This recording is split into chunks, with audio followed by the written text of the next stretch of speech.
اور دوسرا بندو اس میں لکھا کہ جب تک اس ملک میں ہندوستان میں متحدہ ہندوستان، انڈیا، بھارت، پاکستان اور بنگلہ دیش، متحدہ ہندوستان میں جب تک عوام کا علماء سے جوڑ رہے گا، جب تک عوام اپنے علماء کی بات پر چلے گی، تب تک اس ملک میں ہم حکومت کا لانگ ٹرم تک خواب نہیں دیکھ سکتے۔ یہ وائسرائے نے لکھ کر بھیجا۔ اس کے بعد علماء کا قتل عام کا وارنٹ جاری کر دیا گیا کہ جدھر داڑھی ٹوپی والے کو دیکھو اسے تہتیک کر دو، توپ کے حوالے کر دو، بوریوں میں بند کر کے توپ کے سامنے اڑا دو۔ دلی کی سرزمین سے چاندنی چوک سے لے کر پشاور کے میدان تک کوئی درخت نہ تھا جس پر علماء کی گردنیں نہ لٹکی ہوئی ہو۔ اعلان ہو گیا کہ جدھر داڑھی ٹوپی والے کو دیکھو اسے پھانسی پر لٹکا دو۔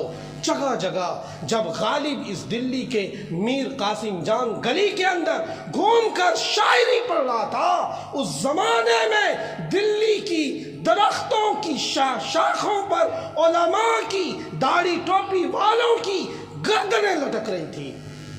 جب یہ حالات تھے اس ملک کے، جب یہ معلوم ہو گیا برطانیہ کو کہ جب تک مولوی رہے گا، جب تک مولوی رہے گا، جب تک عالم رہے گا، جب تک مولانا رہیں گے، جب تک بلال کی زندگی کو پڑھنے والا مولوی رہے گا، جب تک سعد بن وقاص کو پڑھنے والا، جب تک عمر کو پڑھنے والا، جب تک ابو بکر کو پڑھنے والا، جب تک خالد ابن الولید کو سمجھنے والا، جب تک حیدر کرار، علی مرتضیٰ کا جانشین اس دنیا، اس ملک ہندوستان میں رہے گا، تب تک حکومت کا مضبوط پلان کا خواب نہیں دیکھا جا سکتا۔ تو انہوں نے کیا وارنٹ جاری کیا؟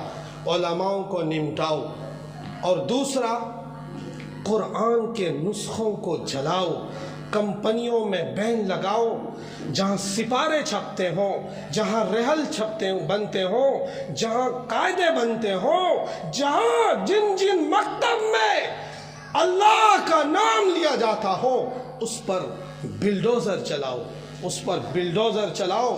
جب یہ اعلان آ گیا برطانیہ سے وائسرائے کو، تو دلی کی سرزمین سے ہزاروں مدرسوں کو، ہزاروں مکتبوں کو، دلی کی سرزمین پر اس زمانے میں بھی 1000 مدرسے تھے، 1000 مدرسے تھے، مغل دور میں 1000 مدرسے تھے، سب پر بین لگا دی، توڑ دیا۔ اور ادھر شاملی کے میدان میں علماء نے شہادت دینی شروع کر دی۔ آج بھی امریکہ اور انگلینڈ کی برطانیہ میں جب شاملی کا نام آتا ہے، شاملی کا نام آتا ہے، تو آج بھی ان کا ایوان کپکپاتا ہے کہ وہ کون سے لوگ تھے، ان کے دل دماغ پر کیا چھایا ہوا تھا کہ برطانیہ کی پاورفل طاقت سے نہتے ہونے کے باوجود وہ ان سے آنکھ ملا کر بات کرتے تھے۔ ادھر توپ تھا اور ادھر تسبیح کے دانے تھے، ادھر بندوقیں تھی، ادھر نیزے اور تلوار تھی۔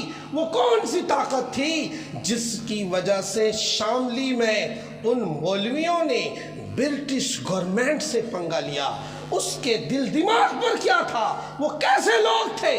کیوں آخر انہوں نے اتنا بڑا پلان کیا کہ شاملی کے میدان کو میدان جہاد بنا دیا؟